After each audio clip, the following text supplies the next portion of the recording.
খুলনা প্রযুক্তি বিশ্ববিদ্যালয় কুয়েট বলে যাকে আমরা চিনি, তাতে রক্তক্ষয়ী সংঘর্ষ হয়েছে ছাত্র দলের সাথে। বৈষম্য বিরোধী ছাত্র আন্দোলন এবং ছাত্র শিবির এরা একত্রে ছিলেন, বিপরীতে ছাত্র দল, তাদের সাথে রক্তক্ষয়ী সংঘর্ষ হয়েছে। সেটা নিয়ে কয়েকটা কথা বলতে চাই, এটা নিয়ে আমার টেক, এবং আসলে এই ধরনের সংঘর্ষ আরও কেন হবে, তার জন্য আমাদের কি করা দরকার সেটা নিয়ে কথা বলবো। সবার আগে একটা বিভৎস ব্যাপার চোখে পড়লো, সেটা নিয়ে কথা বলি। এই ঘটনার পর খুলনায় একটা জমায়েতের ছবি ফেসবুকে ছড়িয়ে পড়ছে, যেখানে অল্প কিছু মানুষ, খুব বেশিও না, বোঝা যাচ্ছে এটা ছাত্র দলের একটা সমাবেশ বা জমায়েত। সেখান থেকে একটা দুইটা শিবির ধৈরা ধৈরা জবাই কর, এই ধরনের স্লোগান শোনা যাচ্ছে। বিভৎস স্লোগান, যে স্লোগানটা গণজাগরণ মঞ্চে দেয়া হয়েছিল। আমি খুব স্ট্রংলি কন্ডেম করি এই স্লোগানের, খুব স্ট্রংলি কন্ডেম করি, এবং একজন দুজনও এই স্লোগান দিতে পারে না। বিএনপিকে এটা নিশ্চিত করতে হবে, ছাত্র দলকে এটা নিশ্চিত করতে হবে। ছাত্র শিবির বা জামায়াতের রাজনীতি আমি এন্ডোর্স করি না, আমি বিরোধিতা করি, খুব প্রকাশ্যভাবে বিরোধিতা করি। এবং জামায়াত এবং ছাত্র শিবির আদতে কতটুকু গণতান্ত্রিক মূল্যবোধ ধারণ করে তা নিয়ে আমার প্রশ্ন আছে। আমি আলাদাভাবে একদিন সেটি কথা বলবই, ইনফ্যাক্ট সাম্প্রতিক সময় যা ঘটেছে সেটার ভিত্তিতে। কিন্তু এই দেশের নিয়মতান্ত্রিক যে রাজনীতি, এই দেশের সাংবিধানিক যে রাজনীতি, সেটা মেনে নিয়ে তারা রাজনীতি করছেন। সুতরাং তারা এই রাজনীতি করবেন, তাদেরকে পলিটিক্যালি কমব্যাট করতে হবে, তাদের বিরুদ্ধে সেভাবেই দাঁড়াতে হবে। কিন্তু নিষিদ্ধ করে দেয়া, জামাত নিষিদ্ধ করার বিরুদ্ধে কথা বলেছি, জামাতের বিরোধিতা করি, জামাতের গালিগালাজ সমানে খাচ্ছি, কিন্তু তাদের নিষিদ্ধতার বিরুদ্ধে কথা বলেছি, তাদের উপরে যে কোনো অন্যায় অত্যাচার অবিচার যখন যখন হয়েছে কথা বলেছি, সেই রাইটের পক্ষে আমি দাঁড়াই। ঠিক একইভাবে যখন এখন সেই পুরনো জবাই করার কথা আসে, এটা একটা অ্যালার্মিং সাইন। আমি শুরুতেই খুব কঠোর প্রতিবাদ করে রাখলাম, এবং বিএনপিকে নিশ্চিত করতে হবে তাদের সাথে যদি রাজনৈতিক প্রতিপক্ষ জামায়াত শিবির হয়ে ওঠে, তাদেরকে পলিটিক্যালি কমব্যাট করতে হবে, ফুল স্টপ। এর বাইরে আর কিচ্ছু হতে পারে না, কোনোভাবেই পারে না। কোনো রকম অন্যায় অবিচার অত্যাচার জবাই দূরে থাকুক, মিথ্যা মামলা দিয়ে গ্রেফতারের মতো ঘটনাও কাউকে দমন করার জন্য এই বাংলাদেশে আর হতে পারবে না। যাই হোক, কুয়েটের প্রসঙ্গে আসি। কুয়েটের প্রসঙ্গের মূল যে জায়গাটা, সেটা আসলে সমাধান যদি না করি হবে না। এবং আমরা খেয়াল করেছি এটা আসলে মূলত ছাত্র রাজনীতি, লেজুর ভিত্তিক, দলীয় লেজুর ভিত্তিক, এভাবে বলা হচ্ছে, এভাবে বলছেন অনেকে। সেটা থাকবে কি থাকবে না, এই প্রশ্নেই আসলে সমস্যাটা শুরু। ছাত্রদল সেখানে ক্যাম্পাসের বাইরে প্রথম দিন, আমি যদ্দূর কয়েকটা পত্রিকা পড়ে যদ্দূর বুঝলাম, স্টোরিটা এরকম, তারা ক্যাম্পাসের বাইরে স্টুডেন্টদের দাঁড়িয়ে, ভেতরে না বাইরে দাঁড়িয়ে স্টুডেন্টদেরকে ফর্ম বিতরণ করেছেন। এটা ভাল লাগেনি বৈষম্য বিরোধী ছাত্র আন্দোলনে। তারা ক্যাম্পাসের ভিতরে মিছিল করেছেন, এবং সেই মিছিলের পর তারা যে উপাচার্য আছেন, সেই উপাচার্যকে এটা দাবি জানিয়েছেন যে ক্যাম্পাস রাজনীতিমুক্ত থাকতে হবে। ফলে তারা তাদের মতো মন্তব্য করেছেন, তাদের মতো বক্তব্য জানিয়েছেন, তাদের দাবি জানিয়েছেন ভিসির কাছে। তারপরে ছাত্রদলের লোকজন ভেতরে এসছেন, এবং একটা পর্যায়ে তাদের দাবি মতে তারা ছাত্রদলের লোকজনকে গেটের বাইরে নিয়ে গিয়ে গেটের পকেট গেট ছোটটা বন্ধ করে দিয়েছেন। পরে বহিরাগতরা আসে এবং সেখান থেকে হামলা শুরু হয়, এবং সারাদিন দফায় দফায় হামলা হয়। কুয়েট ছাত্রদলের সাথে কাছাকাছি এলাকার ছাত্রদল, যুবদল বা বিএনপির বিভিন্ন লোকজন, অ্যাক্টিভিস্টরা এসে যুক্ত হয়েছে সেই হামলায়, এবং বৈষম্য বিরোধী ছাত্র আন্দোলনের সাথে ছাত্র শিবির যুক্ত হয়ে এই হলো দুই পক্ষের হামলা। আমরা এই সব মোটামুটি পত্রিকা পড়ে বিভিন্ন মানুষের কাছ থেকে যারা জেনেছে, আমি কয়েকটা পত্রিকাতেই দেখলাম। এরপর যথারীতি যেটা হয়, ছাত্রদল দায় চাপিয়েছে ছাত্র শিবির এবং বৈষম্য বিরোধী ছাত্র আন্দোলনের ওপর, বৈষম্য বিরোধী ছাত্র আন্দোলন দায় চাপিয়েছে ছাত্রদলের ওপরে, শিবির দায় চাপিয়েছে ছাত্রদলের ওপরে, এবং বৈষম্য বিরোধী ছাত্র আন্দোলনের জায়গা থেকে ছাত্রদলকে ছাত্র লীগ বলে ট্যাগ করা হচ্ছে, এবং তাদেরও নির্মূল হয়ে যাবে এরকম দাবি করা হচ্ছে। কোনটা সঠিক কোনটা ভুল আমি তর্কে যাচ্ছি না। একটা বিভৎস ঘটনা ঘটেছে, এটা মর্মান্তিক, খুবই মর্মান্তিক। সরকারের উচিত হবে একটা নজির স্থাপন করা, যেটা সুষ্ঠু তদন্তের মাধ্যমে, খুব দ্রুত হতে হবে সেটা, সুষ্ঠু তদন্তের মাধ্যমে ছাত্রদল যদি হয়, যেমন ধরুন ছাত্রদল যখন এখানে সংঘাতে জড়াচ্ছে, এরিয়া থেকে ছাত্র দল বা অন্যান্য যারা ইউনিভার্সিটি স্টুডেন্ট না, বহিরাগতরা এসছে, এবং অত্যন্ত ধারালো অস্ত্রসহ আমরা অনেককেই দেখেছি।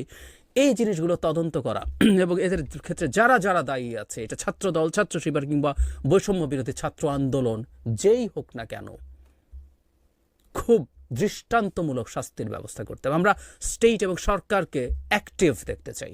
এই পরস্পর দোষারোপ, পরস্পর এটা করার চাইতে এটা প্রথম কাজ। এবং এই সরকার এই বেঞ্চমার্ক তৈরি করবে। ছাত্রদলের কে কে দায়ী আছে প্রত্যেককে খুব দ্রুত গ্রেফতার করে, প্রচুর ছবি প্রচুর ভিডিও আছে, সেগুলোর ভিত্তিতে গ্রেফতার করতে হবে। এবং আমি বিশ্বাস করি বিএনপি এই ব্যাপারে তাদের ন্যায় বিচারের পক্ষে থাকবে। তারা বহু ক্ষেত্রে তাদের সংগঠনগুলো বিভিন্ন পর্যায়ের মানুষজন যখন নিয়ম ভেঙেছে, অন্যায় করেছে, তারা বহিষ্কার করেছে, শুধু বহিষ্কার না, তাদের বিরুদ্ধে তারা আইনগত ব্যবস্থাও নিতে বলেছে। আমি মনে করি বিএনপির জায়গা থেকে দাবি আসা উচিত যে ছাত্র দলের কেউ যদি অপরাধ করে থাকে, করেছে, তাদের বিচার হতে হবে, আইনের আওতায় তাদের আনতে হবে। ঠিক একইভাবে বৈষম্য বিরোধী ছাত্র আন্দোলন বা শিবিরও দায় এড়াচ্ছেন, দায় না এড়িয়ে তাদেরও চাইতে হবে, তাদেরও যারা ক্রিমিনাল অফেন্সের মধ্যে জড়িত হয়েছেন তাদেরও বিচার হওয়া দরকার। আপাতত এই ব্যাপারে খুব বেশি কিছু আসলে বলার নেই, আমরা এটুকুই চাই। কিন্তু যে কথাটা বলছিলাম, মূলের সমস্যাটা যদি সমাধান না হয়, আসলে এই সংঘাত সংঘর্ষ প্রত্যেকটা শিক্ষা প্রতিষ্ঠানে ছড়িয়ে পড়বে। সেটা হচ্ছে ছাত্র রাজনীতির, তাদের ভাষায়, অনেকের ভাষায় দলীয় লেজুর ভিত্তিক ছাত্র রাজনীতি থাকবে কি থাকবে না, এটি আমার একটা স্পষ্ট অবস্থান আছে। আমি কোনোভাবেই মনে করি না দলীয় লেজুর ভিত্তিক ছাত্র রাজনীতি বন্ধ থাকা উচিত, বন্ধ হওয়া উচিত। আমার বিস্তারিত একটা ভিডিও আমি কয়েক মাস আগে করেছিলাম, তখন এই আলোচনাটা চলছে। আমি এটা এখানে যুক্ত করে দেই। আমি আশা করব আপনারা এটা শুনবেন, কারণ এই ডিবেটটাই এখন মাঠে থাকবে এবং এটা রিজলভ করা না হলে এই মারামারি, এই কাটাকাটি, এই খুনোখুনি, এবার তো খুন হয়ে যায়, কিন্তু কোনোদিন খুনও হবে নিশ্চিতভাবে বলতে পারি, এটা চলবেই। কেউ মনে করছেন ছাত্র রাজনীতির নামে না হোক বৈষম্য বিরোধী ছাত্র আন্দোলন অ্যাপারেন্টলি কোনো দলের না, কিন্তু বৈষম্য বিরোধী ছাত্র আন্দোলন তো এখন ডিফ্যাক্টো দল করছেন বহুদিন থেকে। মানুষকে এত বোকা মনে করার কিছু নাই, এই ডিসগাইজ আছে। ছাত্র শিবির তার নামে করছে না, এবং ছাত্র শিবির বহু সময় তারা এই নামের বাইরে তাদের রাজনীতি করে এবং বিভিন্ন জায়গায় ঢুকে। ছাত্র শিবির নিজের ঘোষণা আছে তারা ছাত্রলীগের ভেতরে ঢুকে রাজনীতি করেছে, তো তারা তো বৈষম্য বিরোধীদের ভেতরে ঢুকে রাজনীতি করা তাদের জন্য কোনো সমস্যার কিছু না। আবার কেউ যদি মনে করে প্রকাশ্যে হোক ছাত্র শিবিরের প্রকাশ্য রাজনীতির পক্ষে আমি কথা বলেছি। আপনাদের মনে থাকার কথা যারা আমাকে নিয়মিত শোনেন, যে ঢাকা ইউনিভার্সিটি এবং জাহাঙ্গীরনগর ইউনিভার্সিটিতে নাকি ছাত্র শিবিরকে রাজনীতি করতে দেওয়া হবে না বলে 70s 80s ঐক্যমত্য পোষণ করেছিল সব ছাত্র সংগঠন। I did strongly condemn that. কার অধিকার আছে ছাত্রলীগ বা ছাত্র শিবিরকে রাজনীতি বন্ধ করার? নেই। সো প্রত্যেকে প্রকাশ্যভাবে রাজনীতি করুক, আমি এটাকেই সমাধান মনে করি। কেন মনে করি এটা নিয়ে বিস্তারিত ভিডিওটা আমি জুড়ে দিচ্ছি, আপনারা দেখবেন। কিন্তু এটুকু বলে শেষ করি, ওটা ওখানেও আছে। ছাত্রলীগকে দেখে যদি আমরা দেশে ছাত্র রাজনীতি, দলীয় লেজুর ভিত্তিক ছাত্র রাজনীতি বন্ধ করা যুক্তি মনে করি, তাহলে আওয়ামী লীগকে দেখে এই দেশের রাজনীতি বন্ধ করে দেওয়া উচিত। কিছু মানুষ কিন্তু এই ধরনের আলাপ করছেনও। সরি, এভাবে রাজনীতি হয় না, এভাবে রাজনৈতিক ব্যবস্থাপনা, বন্দোবস্ত ঠিকঠাক হয় না। ঢাকা ইউনিভার্সিটিতে ছাত্র শিক্ষক রাজনীতি বন্ধ রাখার সিদ্ধান্ত হয়েছে। একটু স্পেসিফিকলি বলতে গেলে দলীয় ছাত্র শিক্ষক রাজনীতি বন্ধ রাখার সিদ্ধান্ত হয়েছে। দীর্ঘদিন থেকে আমি শিক্ষক রাজনীতি সরিয়ে রেখে ছাত্র রাজনীতি নিয়ে আলাপ করি। দীর্ঘদিন থেকে এই আলোচনা আমাদের দেশে আছে যে দলীয় লেজুর ভিত্তিক ছাত্র রাজনীতি থাকা উচিত কি অনুচিত। এই প্রশ্ন মাঝে মাঝেই আসে, বিশেষ করে ছাত্র রাজনীতির নামে যা হয় বিভিন্ন শিক্ষা প্রতিষ্ঠানে। আমরা যদি অন্তত গত 15 বছরের কথা বলি, ছাত্রলীগের নামে যা হয়েছে বিভিন্ন শিক্ষা প্রতিষ্ঠানে, সেটা নিয়ে এই প্রশ্নটা এসছে। এবং সমাজে একটা খুব বড় মত আছে, বড় সংখ্যার মানুষের মত আছে, শিক্ষাঙ্গনে ছাত্র রাজনীতি, দলীয় লেজুর ভিত্তিক ছাত্র রাজনীতি নিষেধ করা উচিত। কি হওয়া উচিত সেটা নিয়ে আলোচনা করতে চাই। তার আগে কি হয়েছে গতকাল ঢাকা ভার্সিটিতে সেটা একটু পড়ি। একটা সিন্ডিকেট বৈঠক হয়েছিল। বৈঠকে অংশ নেওয়া সিন্ডিকেট সদস্য মোহাম্মদ নিজামুল হক ভূঁইয়া, আমরা মনে হয় ভদ্রলোককে চিনতে পারছি, ঢাকা ইউনিভার্সিটি শিক্ষক সমিতির প্রেসিডেন্ট ছিলেন, বা এখনো আছেন কিনা জানি না। সরকারের হয়ে মাঠে নেমেছিলেন টিভি টক শোতে, যখন আমরা কেউ আর যেতে পারছিলাম না সরকারকে ডিফেন্ড করতে। প্রায় প্রতিটা টক শোতে তাকে দেখতাম। যাই তিনি বলেন, সিন্ডিকেটের জরুরি সভায় ঢাকা বিশ্ববিদ্যালয় ক্যাম্পাসে শিক্ষক শিক্ষার্থী ও কর্মকর্তা কর্মচারীদের সব ধরনের দলীয় লেজুর ভিত্তিক রাজনীতি পরবর্তী নির্দেশ না দেওয়া পর্যন্ত বন্ধ রাখার সিদ্ধান্ত হয়েছে। এটা এখন আনুষ্ঠানিকভাবে জানানো হয়নি, তবে প্রথম আলো এখানে একটা জিনিস যোগ করেছে। কোটা সংস্কারের আন্দোলনের এক পর্যায়ে শিক্ষার্থীরা যে 9 দফা দাবি দিয়েছিলেন, সেগুলোর মধ্যে একটি ছিল বিশ্ববিদ্যালয় ক্যাম্পাসে দলীয় লেজুর বৃত্তির রাজনীতি নিষিদ্ধ করা। এটা একটু মনে রাখতে হবে। তারপর বলা হচ্ছে পতন হয়েছে আওয়ামী লীগের, এবং এরপর বিশ্ববিদ্যালয় ক্যাম্পাসে দলীয় রাজনীতি বন্ধ চেয়ে বিক্ষোভ মিছিল ও সমাবেশ করেছেন একদল শিক্ষার্থী। এবং এখানে প্রেক্ষাপটের কথা বলা হচ্ছে, আমরা জানি ঢাকা ইউনিভার্সিটিতে গতকাল একটা মর্মান্তিক ঘটনা ঘটেছে, পিটিয়ে একজন মানুষকে হত্যা করা হয়েছে। সেই প্রেক্ষাপটে এই ধরনের আলোচনা হচ্ছে। এই আলাপটা নতুন না, এই আলাপটা পুরনো।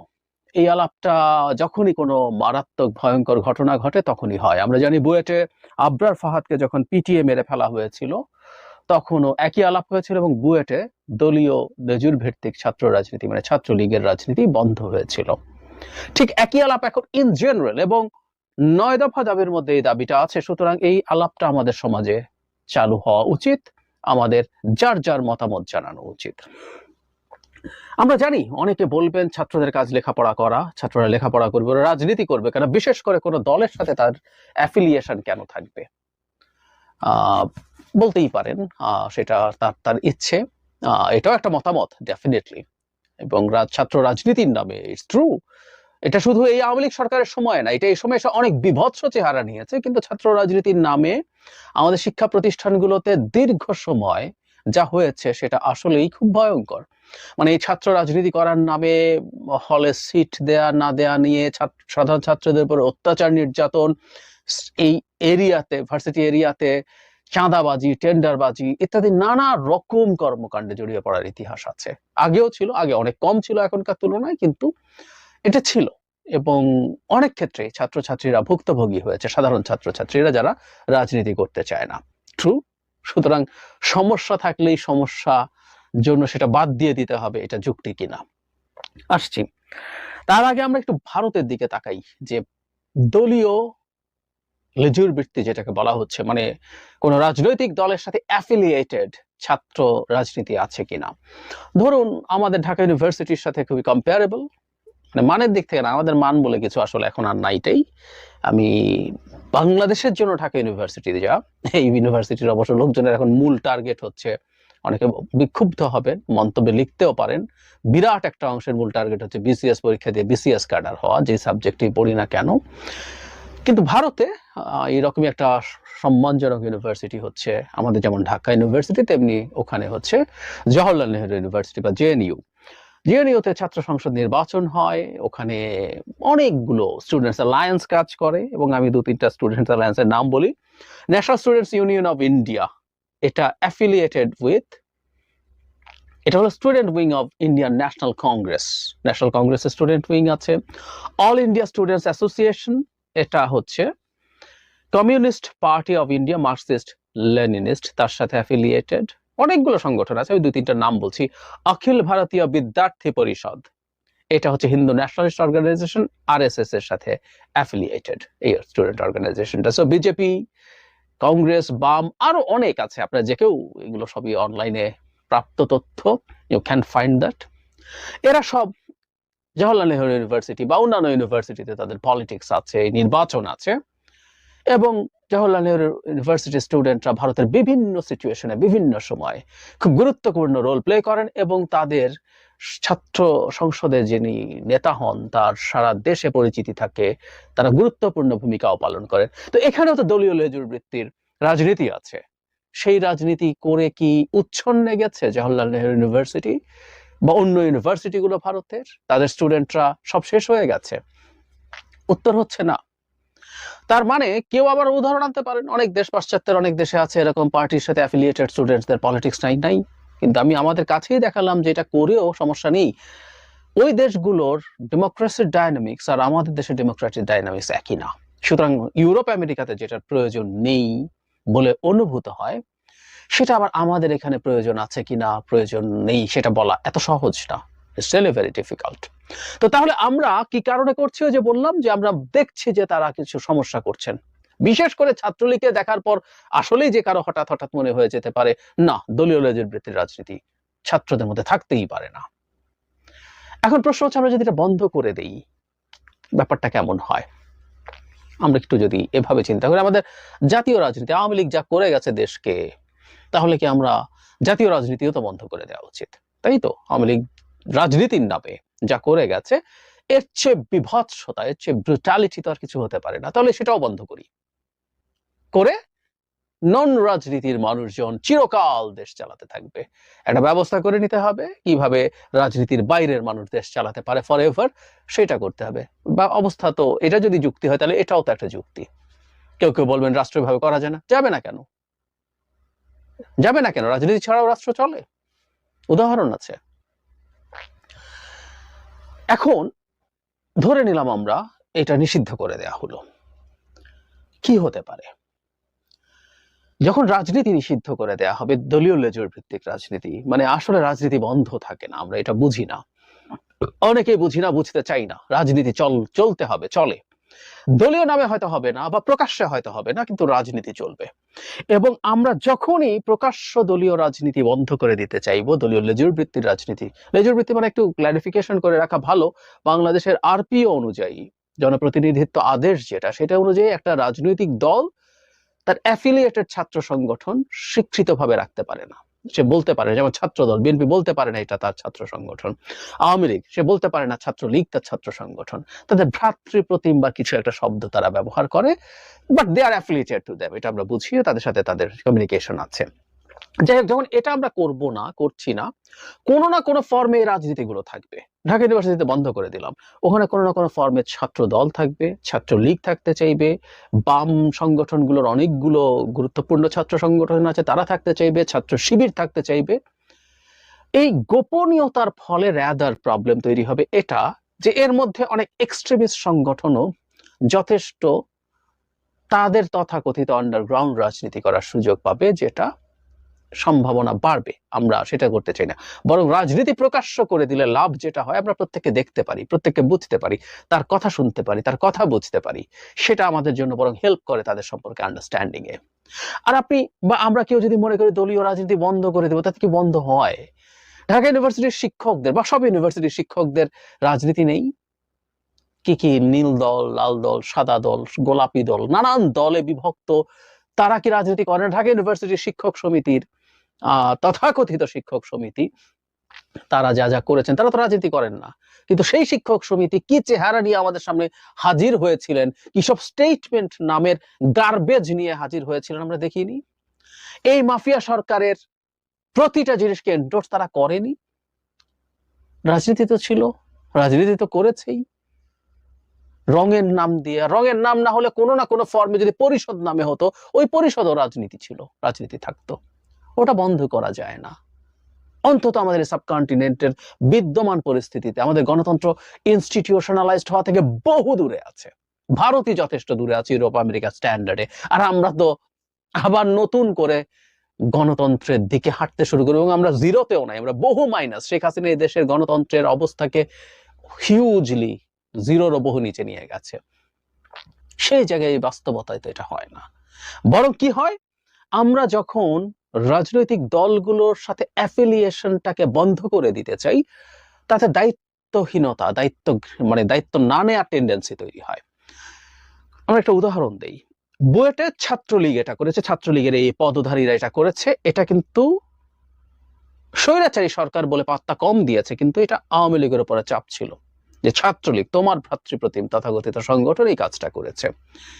চাঁদাবাজি হচ্ছে আওয়ামী লীগের, ছাত্রলীগের লোকজন করেছে। আমাদের মনে থাকার কথা, জাহাঙ্গীরনগর ইউনিভার্সিটি ছাত্রলীগের প্রেসিডেন্ট জেনারেল সেক্রেটারি কেন্দ্রীয়, তারা চাঁদাবাজির দায়ে, যেহেতু ভিসিও আওয়ামী লীগের, ঠোকাঠুকি লেগে যায়, প্রচুর সমালোচনা হয়, আলোচনা হয়, দুজনকে সরিয়ে দেওয়া হয়। তার মানে যে কথাটা বলছিলাম, কোনো খারাপ কাজের জন্য যখন আমরা একটা দলকে, দলের অঙ্গ সংগঠনকে দায়ী করতে পারি, তাদের পদধারীকে দায়ী করতে পারি, এটা বরং তাদের মধ্যে কিছু দায়িত্ববোধ তৈরি করে। সেটা বাদ দিয়ে নাম না ছাড়া, কারণ আমরা বলবো, নিশ্চিত থাকবো এই পরিস্থিতি অনুযায়ী কোনো না কোনো, কারো না কারো প্রভাবের ছাত্ররা ওখানে নেগেটিভ কাজ করার চেষ্টা করতে পারে, করবেই, তা বলছি না, করার সম্ভাবনা অনেক বেশি। তাই যদি হয়ে থাকে, এই দীর্ঘদিনের নোংরা চর্চা যে একেবারে কাল রাতারাতি শেষ হয়ে যাবে, নট নেসেসারিলি। ভার্সিটি এলাকায় বিরাট বাণিজ্য আছে, প্রায় সব ভার্সিটি এলাকায়, সেগুলো কেউ না কেউ নিতে চাইবে, কিন্তু এখানে ডিফারেন্স হলো গোপন ভাবে কোনো ক্ষমতা ব্যবহার করার চেষ্টা করা হবে, এবং যেহেতু এটা প্রকাশিত না, এর দায়িত্ব আর কেউ নেবে না। এটা আরো সংকট তৈরি করে, নিশ্চিতভাবেই করে।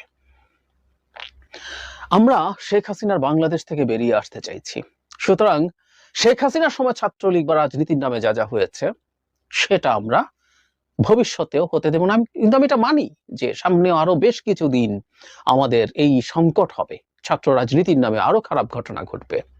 কিন্তু দেশে গণতান্ত্রিক ব্যবস্থা থাকলে আস্তে আস্তে আস্তে আস্তে এটা ভালোর দিকে যাবে। আমরা সবাইকে রাজনীতি করতে হবে না, তো সব ছাত্রকে রাজনীতি করতে হবে না, আমাদের এটা এনশিওর এটা করতে হবে প্রতিটা ক্যাম্পাসে প্রত্যেকটা ছাত্র রাজনীতির সহাবস্থান থাকতে হবে। এটা সরকার সহ সবাই এবং অন্যরা যারা প্রেসার গ্রুপ আছে তারা সেই প্রেসার দিতে হবে। তাদের মধ্যে সুস্থ রাজনৈতিক ধারা চলমান থাকবে। এবং কারো জীবনে রাজনীতি করায় যদি লক্ষ্য থাকে, ছাত্র জীবনে এই ট্রেনিংটা তার জন্য অমূল্য হয়ে থাকে, ওটা তো তাকে হতে দিতে হবে। সবাইকে তো রাজনীতি করতে বলা হচ্ছে না। এবং কেউ যদি মনে করেন যে তিনি পড়াশোনা করে অনেক বড় চাকরি বা অনেক বড় রিসার্চার হবেন না, উনি রাজনীতি করবেন, তো সাম পার্সেন্টেজ অফ স্টুডেন্ট এটা করাতে কোনো সমস্যা নেই। আর বাকি স্টুডেন্টরা তারা তাদের মতো করে ক্যারিয়ার করুক, তারা এই রাজনীতির সংস্পর্শে আসুক, তারা এই রাজনীতির ফলে ক্যাম্পাসের নানা রকম গঠনমূলক কর্মকাণ্ড হবে, সেগুলোর মধ্যে থাকুক, বুঝুক, জানুক, সবকিছু সুন্দরভাবে চলুক। আবারও বলছি, দীর্ঘদিন যেহেতু আমাদের এই ধরনের সংকট ছিল ছাত্র রাজনীতির নামে, এই সংকট থেকে রাতারাতি মুক্তি নাই, কিন্তু এটা প্রসেসের মধ্য থেকে দূর করতে হবে। সমস্যা আছে বলে সেটা নিষেধ করে দেব, এটা ভালো কিছু দেবে না, বরং আরো খারাপ পরিস্থিতি তৈরি হবে। এবং ছাত্র মানে দলীয় লেজুর ভিত্তিক রাজনীতি, আমি কিন্তু ব্যক্তিগতভাবে মনে করি দলীয় দলের সাথে অ্যাফিলিয়েটেড ছাত্র সংগঠনই শিক্ষা প্রতিষ্ঠানগুলোতে থাকা দরকার। খুবই অজনপ্রিয় হয়তো আমার এই কথাটা হচ্ছে, কিন্তু দীর্ঘমেয়াদে আমরা ভালো কিছু করতে পারবো না। একটা সোসাইটির শক্তি হচ্ছে রাজনৈতিকভাবে সচেতন জনগোষ্ঠী, এবং ছাত্রদের চাইতে সচেতন জনগোষ্ঠী তো আর কেউ হতে পারে না। আমি মানে বহু ক্ষেত্রে আমরা যদি পুরনো ইতিহাস টানি, আমরা দেখব বাংলাদেশের ইতিহাস মানে ছাত্রদের ইতিহাস, এবং স্পেসিফিকলি বললে ছাত্র রাজনীতির ইতিহাস। সেই স্বাধীনতার আগ থেকে শুরু করে আমাদের মেজর মুভমেন্ট এরশাদ পতন পর্যন্ত। এটা বলার সাথে সাথে আমি জানি আপনাদের মনে একটা নতুন পাল্টা যুক্তি দাঁড়িয়ে গেছে, এবারকার মুভমেন্টে তো ছাত্র রাজনীতির নেতৃত্ব লাগেনি, বলতেই পারেন। কিন্তু আমি ব্যক্তিগতভাবে মনে করি এটা একটা স্পন্টেনিয়াস মুভমেন্ট। আমাদেরকে চিরকাল একটা সরকার ফেলার আন্দোলন করতে হবে না, আমাদেরকে আরো অনেক রকম আন্দোলন করতে হবে। এবং এবারও এটা কোনো পরিকল্পিত আন্দোলন নাম সরি, ছাত্র সমন্বয়ক যারা ছিলেন কেউ কেউ তাদের কেউ কেউ বা অন্য কেউ তাদেরকে মাস্টার মাইন্ড টাইপের কথা বলার চেষ্টা করছেন কাউকে কাউকে, এবং সে পুরো পরিকল্পিতভাবে মুভমেন্ট হয়েছে। I do disagree with that, এবং I am ready to have some debate with anybody else. যাই হোক, তারা সামনে ছিলেন, তারা ঝুঁকে নিয়েছেন, কিন্তু এটা পরিকল্পিত নেতৃত্ব দেওয়া মুভমেন্ট হয়নি। এটা একটা স্পন্টেনিয়াস মুভমেন্ট ছিল, এটা একটা অর্গানিক মুভমেন্ট ছিল। প্রচন্ড ক্ষুব্ধ মানুষ একত্র হয়ে সামহাউ ইট হ্যাপেন্ড। এটা পরিকল্পিত মুভমেন্ট না। সুতরাং এটা কোনোদিন আরেকটা উদাহরণ হতে পারে না আরেকটা প্রয়োজনে আমরা এই ধরনের আরেকটা মুভমেন্ট দাঁড়িয়ে যাবে, হয়ে যাবে, না, এটা বলা যায় না। এই সম্ভাবনা বরং খুবই কম। ফলে আমাদের ছাত্র রাজনীতি লাগবে, ছাত্র রাজনীতিকে রেখেই সংকটগুলোকে আমাদের সমাধান করার চেষ্টা করতে হবে। এবং ভবিষ্যতের যদি গণতান্ত্রিক বাংলাদেশ তৈরি হয়, সেই গণতান্ত্রিক বাংলাদেশ যদি কন্টিনিউ করতে থাকে, তাহলে অনিবার্যভাবেই ছাত্র রাজনীতিও জাতীয় রাজনীতির মতো শুদ্ধ হতে বাধ্য। বন্ধ করে, নিষিদ্ধ করে কোনো কিছু করা যাবে না। এবং 9 দফা দাবির মধ্যে লেজুর ভিত্তিক ছাত্র রাজনীতি বন্ধের যে দাবি আছে, আমি স্ট্রংলি সেটার প্রতিবাদ করছি। এটা কোনোভাবেই হতে দেওয়া উচিত হবে না।